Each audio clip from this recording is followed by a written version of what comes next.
নমস্কার। আজকে আপনাদের কাছে একটা বিশেষ ব্যাপার নিয়ে আলোচনা করব, যেটা আমাদেরকে এনরিচ করবে। দেখুন, আমরা সবাই বাড়ি বানাই, কিন্তু আমরা কি জানি যে শুধু সামান্য কিছু প্রসিডিওর যদি আমরা ঠিক সময়ে অ্যাডপ্ট করি, তাহলে আমরা যে কোনো প্রজেক্টেরই কস্ট বাঁচাতে পারি।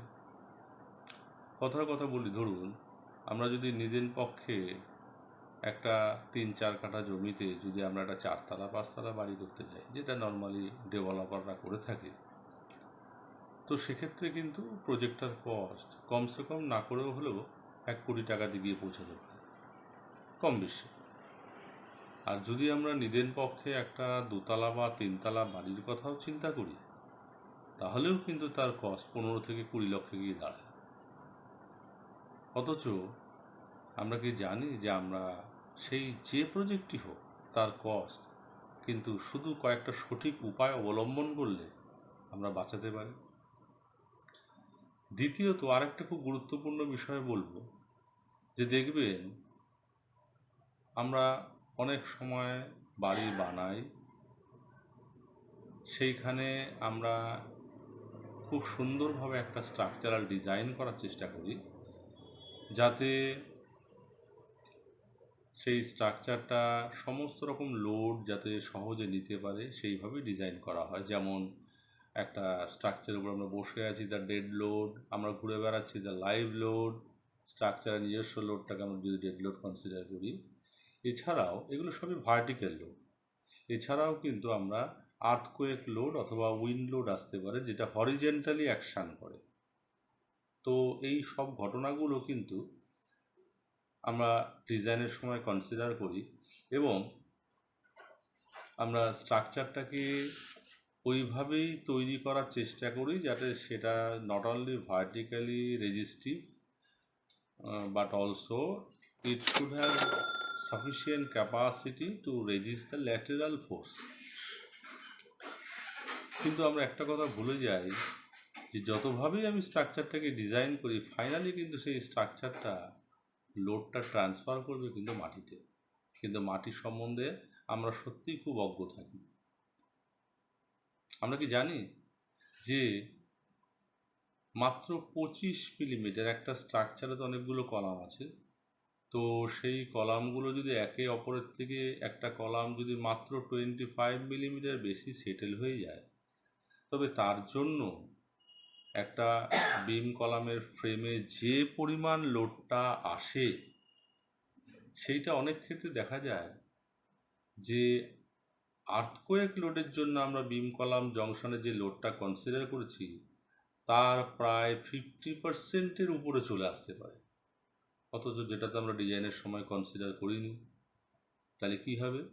তাহলে কিন্তু এরকম ঘটনা ঘটলে হয় বিম কলাম জংশনটা ক্র্যাক হয়ে যাবে, স্ট্রাকচার ফেল করে যাবে, অথবা যদি বিম আর কলামটা আমি ধরলাম সাফিসিয়েন্ট রেইনফোর্সমেন্ট আছে, অতিরিক্ত রেইনফোর্সমেন্ট দেওয়া হয়েছে, অথবা সেটা এনাফ স্ট্রং, তাহলে কিন্তু সেটা ডিস্টর্ট হয়ে যাবে, অর্থাৎ বিম আর কলামের জাংশনটা 90 ডিগ্রি অ্যাঙ্গেলে থাকবে না।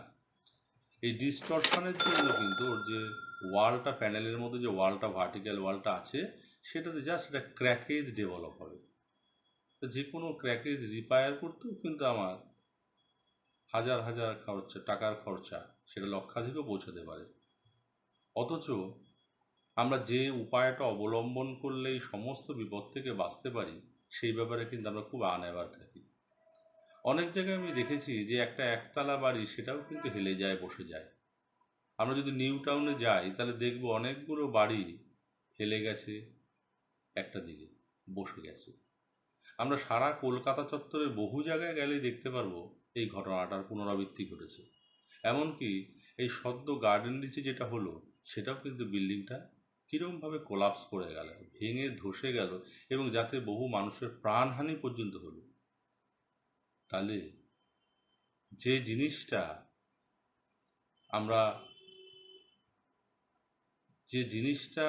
আমরা যদি সঠিকভাবে ভাবতাম, যে জিনিসটাকে নিয়ে ভাবা উচিত ছিল এবং যেটা নিলে আমি স্ট্রাকচারের খরচাটা একটা টোটাল প্রজেক্টের কস্টই আমি বাঁচাতে পারতাম কিছুটা, তা নয়, তার সঙ্গে অনেকগুলো মানুষের আমি প্রাণহানি আটকাতে পারতাম। তাদের সেফটির কথা যদি আমি চিন্তায় রাখতাম, হয়তো আমি নিশ্চয়ই চিন্তায় রাখি, কিন্তু সেই চিন্তা রাখার সঙ্গে সঙ্গে কি আমরা সঠিক উপায় অবলম্বন করেছি তা কিন্তু নয়। এটার জন্য কি দরকার জানেন?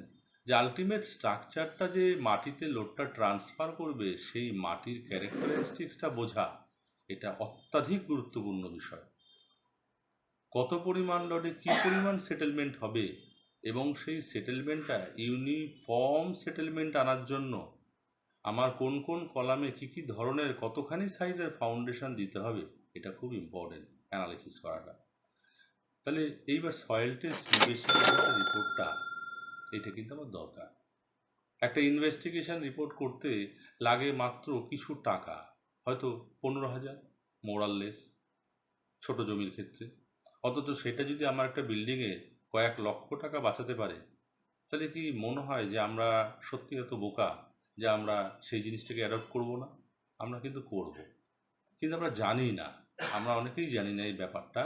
সেই জন্য এই একটা অ্যাওয়ারনেস ডেভেলপমেন্টের জন্যই আমাদের সর্বতোভাবে চেষ্টা, যাতে আমরা সয়েল ইনভেস্টিগেশনের গুরুত্বটা বুঝতে পারি, আমরা করাই। তাতে আমরা দুভাবে বেনিফিটেড হব। এক হচ্ছে আমরা আমাদের যে প্রজেক্ট কস্ট সেটাও আমরা কিছুটা বাঁচাতে পারবো। দুই, আমরা বিল্ডিংটাকে সেফ করতে পারবো, যাতে আমাদের প্রাণের আশঙ্কা, প্রাণহানির আশঙ্কাটা অনেকখানি কমে যাবে, হয়তো আর থাকবেই না।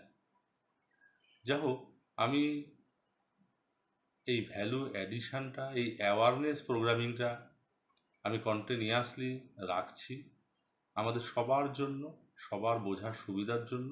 হ্যাঁ, এই ইনভেস্টিগেশনটা কিন্তু আরেকটা গুরুত্বপূর্ণ বিষয় আছে, সেটা হচ্ছে মাটি থেকে সয়েল তোলাটাই কিন্তু ইম্পর্টেন্ট না, সেই সয়েলটাকে একটা সঠিক ল্যাবরেটরিতে টেস্ট হচ্ছে, এটা একটা গুরুত্বপূর্ণ।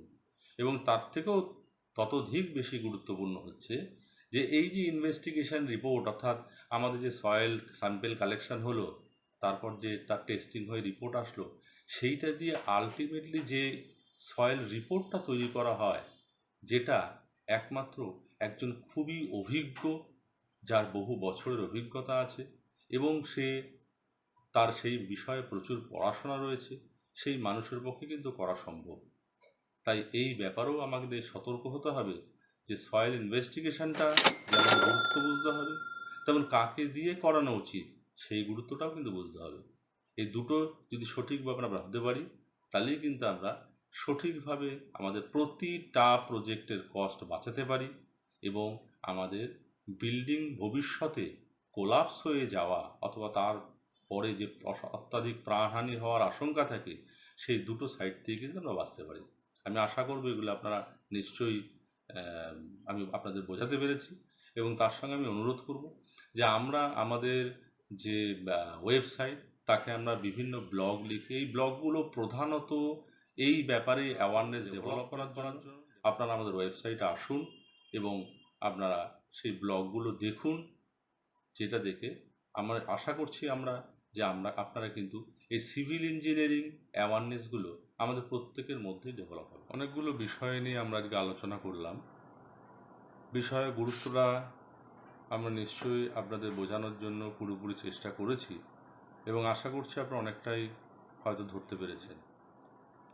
এবং বিগত 23 বছর ধরে আমরা সারা পশ্চিমবঙ্গ এবং বিভিন্ন স্টেটে আমরা সয়েল ইনভেস্টিগেশন, স্ট্রাকচারাল ডিজাইন এদের কাজ করেছি। এই করতে গিয়ে সত্যি আমরা যে ল্যাক অফ অ্যাওয়ারনেসটা দেখেছি মানুষের মধ্যে, ডেভেলপার এমনকি ইঞ্জিনিয়ারদের মধ্যেও, সাধারণ মানুষ তো হতেই পারে, এমনকি ইঞ্জিনিয়ারদের মধ্যেও এই ব্যাপারে অ্যাওয়ারনেসটার আমরা খুব অভাব বোধ করেছি। যেই জন্যই আমি আজকে এই ব্যাপারগুলো নিয়ে আপনাদের মধ্যে এই আলোচনাটা রাখলাম, to only develop the awareness about the importance of soil investigation. এই সম্বন্ধে কোনো বিষয়ে যদি আপনারা যোগাযোগ করতে চান, তাহলে আমাদের মোবাইল নাম্বার এবং আমাদের ওয়েবসাইটের ইউআরএল দুটোই আমরা আপনাদের সুবিধার্থে এই ভিডিওর সাথেই থাকবে। কোনো এনকোয়ারি থাকলে আপনারা আমাদের নির্দ্বিধায় করতে পারেন।